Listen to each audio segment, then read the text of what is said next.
Hi everyone, my name is Dan. I'm a Conservation and Research Officer with Sussex IFCA, and in this video, I'll be showing you how to submit monthly shellfish catch returns online through our Sussex IFCA Permit Database.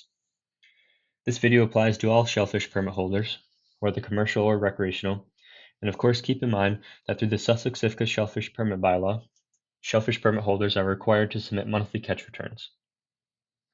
The data that you submit through your catch returns is vital for monitoring the inshore shellfish fisheries and also essential for making informed future management decisions in Sussex.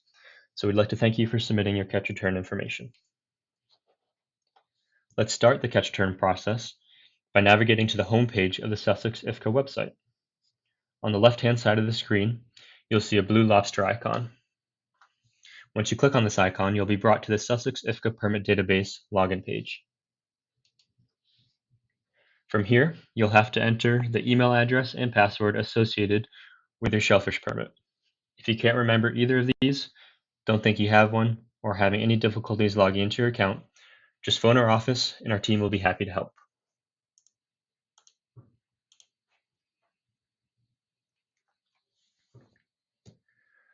Once logged in, you'll be brought to our permit dashboard page, which shows you all of your valid permits. From this page, you can actually do quite a lot, such as view your permit number and when it expires. You can even renew your permit and request tags directly from the dashboard using these two buttons right here. However, to submit catch returns, you select this orange button at the bottom of the permit, which will either say overdue or due catch returns.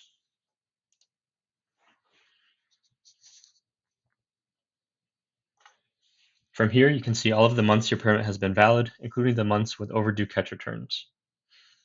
Keep in mind that if in the past you have been submitting catch returns through the post or by email, we will have entered this information for you, so you'll be able to view your previous catch return information by clicking on a month. Let's start submitting catch return data by selecting the first month with an overdue or due catch return. So I'll choose October of 2025. The very first question you'll be asked is whether or not you fished for shellfish during this period referring to the month that you just selected. If you did not engage in shell fishing and would like to submit a nil return, simply answer no to this question. We then have a small space for any relevant comments, an example being stating that you only fished outside of the Sussex IFCA district for that month. Then simply enter your name and click submit to complete your no return.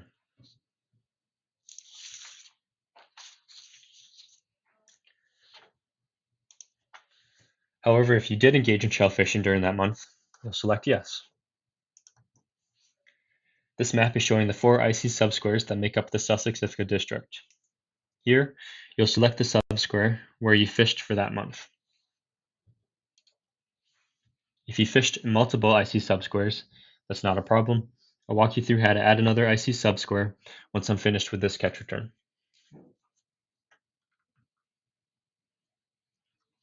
So before we dive into this table, which is where you'll enter the bulk of your catch return information, this is a good place to remind you to only submit information from within the Sussex IFCA district. So nothing outside of 6 nautical miles or past the western or eastern extents of the district. So we've already selected the IC subsquare. Next, we'll be entering our relevant catch return data. Just to orient you to this table, down the left-hand side of the screen, these rows are showing the various shell fishing methods. So we have lobster and crab pots, whelk pots, cuttlefish pots, and so on. Our first two columns here and here are asking for effort-related information. So the average number of pots hauled per trip and the total number of trips to haul the pot type in the month. Your average number of pots hauled per trip shouldn't be more than your total number of Sussex IFCA tags for that specific pot type. And your total number of trips shouldn't be more than however many days there are in that particular month.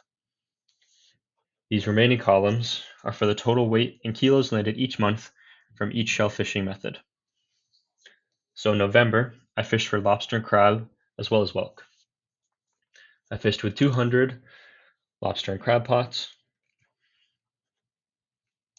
for 3 trips and landed a total of 40 kilos of lobster and 250 kilos of edible crab. I also fished with 300 whelk pots for 2 trips and landed a total of 1,000 kilos of whelk. If, however, let's say I have whelk bycatch from my lobster and crab pots, I would then enter that under the lobster and crab pots fishing method, which would be right here. But these whelk pots would remain in this row because they were caught using whelk pots. Again, down at the bottom, we have a comment section for any relevant information you'd like us to know. When you're happy, you'll just click the continue button, enter your landing port, your name, and then click submit.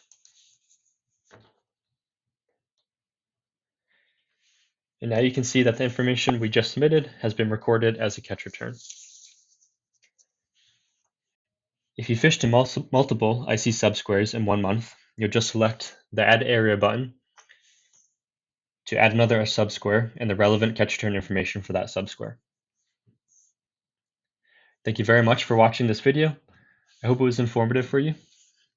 Once again, Sussex IFCA would like to thank you for submitting your catch returns and contributing to the sustainable management of inshore waters along the Sussex coast.